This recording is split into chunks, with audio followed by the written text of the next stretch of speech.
So what did you have for breakfast this morning? Cereal. What kind of cereal? Did anybody have Kellogg's cereal this morning? Kellogg's, yeah. Who eats Kellogg's? Anybody here? Right? Kellogg's. You've had Kellogg's, right? Frosted Flakes. They're great, right? If you've had Pop-Tarts, that's a Kellogg's product. Fruit Loops, if you're a big fan of Fruit Loops. Special K, Frosted Mini Wheats. These are all Kellogg's cereals. So you may have had Kellogg's this morning. And I want to tell you about Mr. Kellogg, the owner, the founder of the company. Actually, it was during the Great Depression in 1930 that he changed the way that the shifts work at his plant, at his cereal plant. And they had 3 8-hour shifts, and because it was a 24-hour production. And so they shifted, because of the Great Depression, they shifted to 4 6-hour shifts instead of 3 8-hour shifts, which meant they could hire more people and more workers and give people more jobs. And so part of the idea was here to give people more work, and so they started doing that. Now, the other thing that Kellogg did was not only did he have them work 4 6-hour shifts, but he paid them for 7 hours, because he knew by reducing the shifts, people were going to lose time and work, and he didn't want them to lose the money. So he actually built it in that they could get paid pretty much the same amount. And so this occurred, and actually in the second year, he paid them 8 hours for 6 hours of work. And so they were working 4 6-hour shifts and getting paid for 8-hour shifts after year 2 of doing this. Now, a couple things happened. One is production went up. Went up. Their ability to produce increased because of this. The other thing that happened was that he made a profit doing this. And he had, in the process of creating 30% more jobs for people at that time of the Depression, which was a very important thing. And so this continued for several decades, actually, this practice at the Kellogg plants. And what do you think people did with that extra time that they had now that they were working 6-hour shifts rather than 8-hour shifts? What do you think they did with some of their free time? Well, I'll tell you. They spent time with their families. They got involved in clubs and civic organizations. They started to invest their time in their churches. And really, the heyday of the Protestant church was in the 50s, right? And so part of and after the World War II. Now, during World War II, the Kellogg plant had to go to 8-hour shifts because that was mandated by the president because of the war. But as soon as the war was over, they went back to they asked they talked to the workers and said, "What do you guys think? You going to go back?" And they all said, "Yeah, let's go back to the 6-hour shifts," right? This went on into the 60s and into the 70s. Until 1984, they changed that. And actually the employees made that change. But what happened in the late 60s and into the 70s in our culture that would have made them in 1984 say, "I want to go back to 8-hour shifts"? Because the employees voted to go back to the 8-hour shift model in 1984. So what happened in that time? So what changed in our culture? What became a part of every household in America in the late 60s and into the 70s? TV. And with the TV came what? Commercials. See, the employees in 1984 said, "We want to go back to 8-hour shifts because money is more important than time." Whereas up until the 70s, the employees have been saying time is more important than money. That's showing the relationship between time and money to a certain degree, and showing what's more valuable to people and what do we do with our time or what do we do with our money. But with the advent of advertising and with commercials and with marketing, people began to say, "I want more. And because I want more, I'm willing to work more to get more." And this started to happen within our culture. And so this really helps us get at what is the reason that as these 10 lepers were healed, only one comes back to say thank you? Why are the others continuing on their way? Why don't they come back and say thank you? That's actually Jesus' question. And the one that comes back is actually a Samaritan, which is like not only bad that from a Jewish point of view, he was unclean because he was a leper, but he was also he was a half-breed as a Samaritan, so he was frowned upon, and Jesus shouldn't even be talking with this Samaritan, but the one that comes back is the foreigner, the Samaritan, the one who the other 9 should have, the implication is the other 9 who may have been Israelites, Hebrews, and they are the ones that don't come back, and yet the one who's a Samaritan comes back and says thank you. So what keeps us from saying thanks to God, to other people? What keeps us from being grateful? I think part of it is because we have a culture of discontentment. Our culture thrives on discontentment. So that's what happened to the workers at the Kellogg plant. As they became discontent, they began to want more. Because as they got, you see what I'm saying? Because if you're content, if you and I are content with what we have, if we feel like we have enough, we spend less.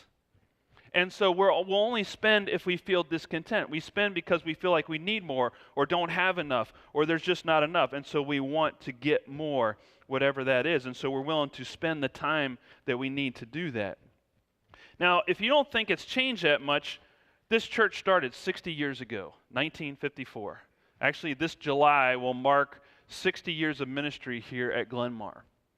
And in 1954, when this church started, things were different than they are today in our culture. Take, for example, that the house size in 1954 was half what it is today. The houses that, they're building houses across from me. We just built a house 4 years ago. We've got a great house. We've got the biggest house we've ever had, the nicest house we've ever lived in. It's perfect. It's not the Taj Mahal. Yet at the same time, it meets all our needs. There's nothing wrong with it. Yet as I see these bigger, nicer homes go in across from me, I'm kind of looking at my house going, well, maybe I need one of those. Maybe I need to add a garage. Maybe I need to do, and so I start to get discontent with what I have as I see these other things happening. And so our houses are twice as big as they were when this church started in 1954. We spend even if we adjust for inflation, we spend twice as much money of our money on goods and services, shopping basically, and going out to eat today than we did in 1954. It's twice as much with the adjustment for inflation. We also spend more time shopping. That means going to the mall, going shopping, doing all these things. We spend more time, significantly more time here in the U.S. than Europe, and significantly more time than we did in the 50s shopping, going to the store, spending money. So we're spending much more time doing that, over 2 to 3 times more than we did in the 1950s. So my question is, how did the church survive? How did we survive in the 1950s? What was going on? Were we more content? And have we bought into this culture of discontentment? Now, part of what happens with these lepers is they were actually acting in faith. And it's interesting that what we don't understand is all Jesus says to them, they come to Jesus and they're saying, have mercy on us. They're actually shouting from a distance. They know they are not supposed to get close to anybody who's like Jesus, a rabbi, or anybody who's clean, because they're unclean. And so they're to separate themselves from the rest of the community. But they know that Jesus has the power to heal them. And so they're shouting for mercy. And Jesus, I think it's interesting because we see in other situations, Jesus actually goes over and touches lepers or touches someone who needs healing. But in this instant, Jesus doesn't even go over to them. He just kind of shouts back. And all he says is, go show yourself to the priest. Now, you and I don't understand what's going on here unless we go back and read Leviticus. Because in Leviticus, it says that if you have a skin disease or if you have leprosy, you're actually to go show yourself to the priest, and the priest would decide whether you're to be quarantined or not. If you've got a skin disease that you need to be quarantined, separated from the rest of the community. And leprosy was a reason to separate people from the community because they didn't understand how leprosy works. And so they were separated. But to enter back into the community, they had to go back to the priest and show themselves again to the priest so the priest could look at them and say, you're clean now. The priest had to inspect them and check them off and say, yeah, you can go back and be a part of society again. So when Jesus says, go show yourself to the priest, he's saying to them, go back to the priest and show them that you're healed. Now, think about this, right, from the leper's point of view. I got leprosy. You're telling me to go to the priest to get cleared. So what they did was actually literally took a step of faith.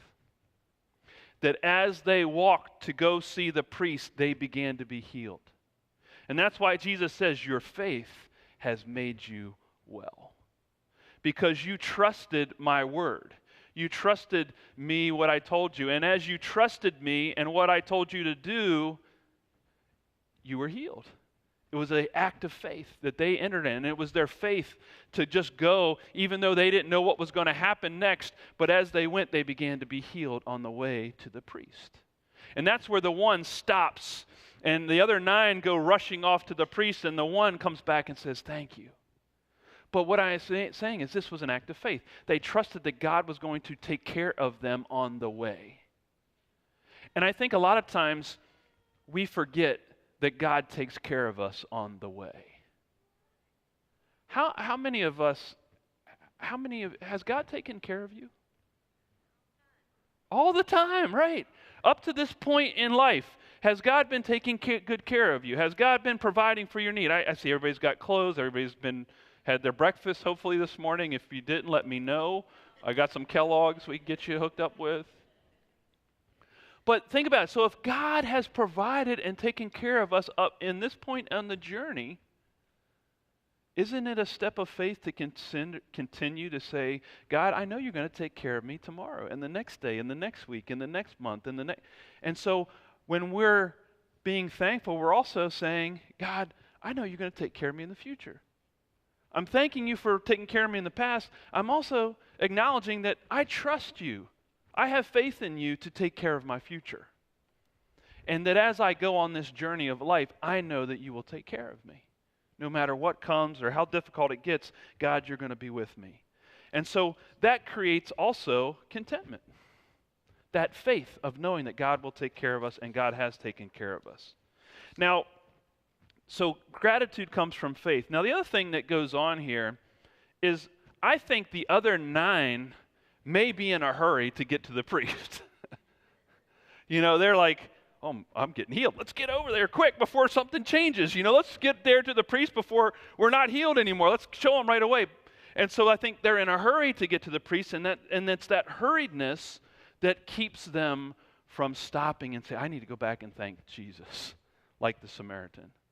One took time out. How many of us have had that thought, I really need to thank this person, or I really need to thank God for this, or I need to really thank, and we just never do it because we're in a hurry.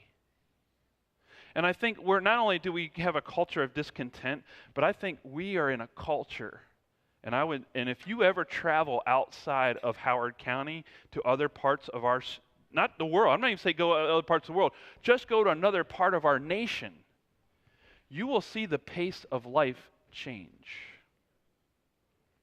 I can tell as soon as I get back here, if I go, to Hurley, or if I go out to Colorado, or I go somewhere else, and I come back to Howard County, I feel the pace change. We live in a fast-paced society here on the East Coast. I think that's all up and down the East Coast, but in Howard County. I would say, as John Ortberg describes, we live in a hurry-sick society. So just to unpack that a little bit more for me, I pulled this from Leadership Resources. Here's some characteristics of hurry sickness. And by the way, I have the disease. I have the disease as a pastor, and you can probably see, unfortunately, you can probably see that in me, especially on a Sunday morning. But number 1, speeding up. You just speed everything up because you don't feel like you have enough time to get everything done. And your to-do list is this long. And so you speed everything else up to try and get everything on your list done. You and I do that. We speed everything because we feel like we don't have enough time to do everything that needs to be done. Number 2, multitasking. Multitasking is a myth. Brain science has taught us this, that you can't do more than one thing at a time. We do. It's not saying that we don't. It's not saying that we don't try. Yet our brains are not created to do that. And we can't adequately give 100% of our attention to 2 things at the same time. Our attention gets divided. And so anybody ever eat while you drive somewhere? Right? Fast food is a real characteristic of a hurry-sick society. Drive-through. I mean, it's like I don't even want to get out of my car. Just, give it to me right now. I don't even want to have to worry about getting out of my car. Because anybody put on makeup or talk on their cell phone while they're driving, even though we're not supposed to? Right? I'm not saying you should do this, but I've actually changed clothes while driving a stick shift. So, because I was going from a meeting where I was dressed up to a basketball game, and I didn't have enough time between the meeting and the basketball. I was much younger, and I had a stick shift. So I changed into my basketball clothes as I was driving to the basketball game. Not recommending it. It can be done, but I'm not recommending it. And I'm not saying it was safe either. And if I had gotten pulled over, I would have got a ticket. So what about clutter? How's your desk look at work? You know, they say the average American worker has 36 hours worth of work just sitting on their desk, and they spend 3 to 4 hours every week sorting through it and reorganizing it. And so we have that, right? How many of us have calendars that not only have everything written on the calendar, but then we put sticky notes on top of the calendar, and we've got sticky notes sticking out of our work, our to-dos, and you see what I'm saying? And so our calendars are cluttered. And that's part of our hurry-sick society. How about another characteristic is sunset fatigue? That's where we rush around it. We get home from work and we rush around for no reason. We're just piddling around doing things because we don't know how to slow down. Because we're just so caught up in the hurriedness of our society that we feel like we've got to hurry even when we get home and when there's stuff to get done. And so we hurry around, or we may even exchange sharp words with family members because we're stressed out, because we're hurrying around. Or the other thing is, if you're a parent with small children, you may hurry through the nighttime routines with your kids because you just want to get them to bed. Hurry, take a bath, brush your teeth, get your clothes on, get your PJs on, let's go, get into bed, right? And so you take what usually takes an hour and you condense it into 15 minutes just so you can hurry the process along rather than just taking time. And then number 5, the other thing that happens, and this is true for me as it was for many of us, love impairment. It takes time to love people. It takes time to listen to people. It takes time to be in relationship with people. And that's something you can't hurry. You can't speed up. And when we're always in a hurry, it's hard to stop and love. And that's really what Jesus is an example of, right? He constantly he's got his task. He's going to Jerusalem, but he takes the time to bring the healing. There are times where he's hurrying along other places and doing things and focus on other tasks, but then somebody asks for something and he stops in his tracks and he has compassion. And see, we have to slow down. We have to stop to be able to show compassion. We have to slow down to be able to love others. And I think part of the issue is that we get so wrapped up in our discontentment and our hurriedness that we actually become like the lepers in this way. See, leprosy is an inability to feel pain. So you think pain's a bad thing, but for a leper, pain is not feeling pain is actually what leads to the problems.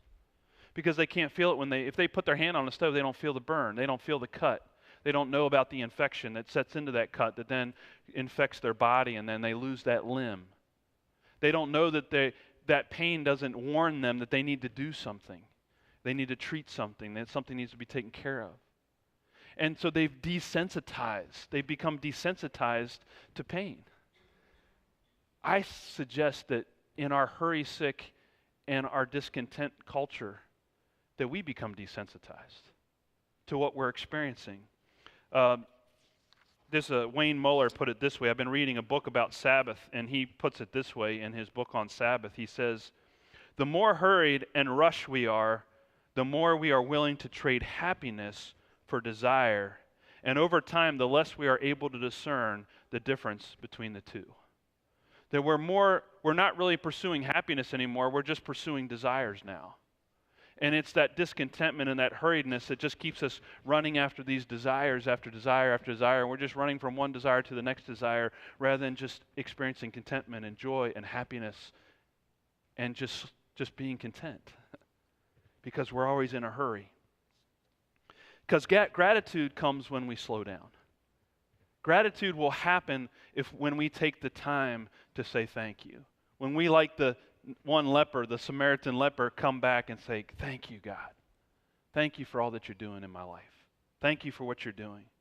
And this is actually one of the reasons I'm taking sabbatical renewal leave this summer is I need to slow down. I got a hurry sickness. And if I don't slow down, I will not reconnect with God and appreciate all that God has given me. And it's an opportunity to slow down. Every Sabbath, actually, every week is supposed to be an opportunity to slow down and to say thank you to God. That's what we're here to do today. That's what we've come to worship. You know, and I'm thinking about this, that, you know, how can we say thank you? I'm thankful for a lot of things in my life. I'm thankful that I have a great house. I don't care how big they build the houses across from me. I'm thankful for the house I have. You know, I'm thankful for my kids. God's given me great kids, a great wife. I'm thankful for just the important blessings of life. And I'm thankful for those things. I'm thankful that I'm well taken care of. I'm thankful that I have clothes. I never have to worry about having enough clothes to wear. I never have to worry about the food on the table at night like some in our society do. I never have to worry about that. I'm thankful that all my needs have been supplied and provided for. I'm thankful for this church. This church is doing great ministry. It's hard for us to see it when we come here, you know, on Sunday, but there's a lot of great ministry that happens here in this church. A lot of great missions and outreach and things that happen because of great servant people, servant leaders, people who are out there serving in ministry in ways that we never see or don't get to see. And there are great things happen. So I'm thankful for folks like that. I'm thankful for people who have already stepped up to help us pay down the debt on our church. We have people here in our congregation that have said, we're going to knock this out. And we're going to step up and help to do that. I'm thankful for people like that. I'm thankful for 27 people who helped to create the chapel out here. 27 people, yeah, let's give them a hand, right. 27 people. So here's what happened. Somebody donated financially to cover the material costs, and our servant leaders, all our servant leaders, 27 of them said, we'll donate our time and energy. We didn't hire a contractor to do that. We didn't hire a company to come in and redo that for us. We didn't pay somebody else to come in and do that. Our servants here led that ministry, and they did that with their given their time and their energy to do that. And all we had to do because of a donor is cover those costs, the material costs. So is that awesome or what, right? So I'm thankful that that's the kind of people that are a part of this church that make things like this happen. And I want to give you an opportunity to slow down right now and say thank you. So you should have received a card and a pen on your way in. If you did not raise your hand, I'm going to ask the ushers. We've got some extras at the station back there. They're looking at me like, okay, I got to go to work. All right. So does anybody need a card or a pen? If you do, raise your hand and they'll come bring you one if you don't already have one in your bulletin. Now, what I want you to do is I want you just to take an opportunity to say thank you. Thank you to God. What are you thankful for this morning? What are you giving thanks to God for this morning? And maybe it's something that because of Glenmar I'm thankful for. Maybe there's something that you're thankful for here at the church, or something that you're thankful for that God has been doing in your life.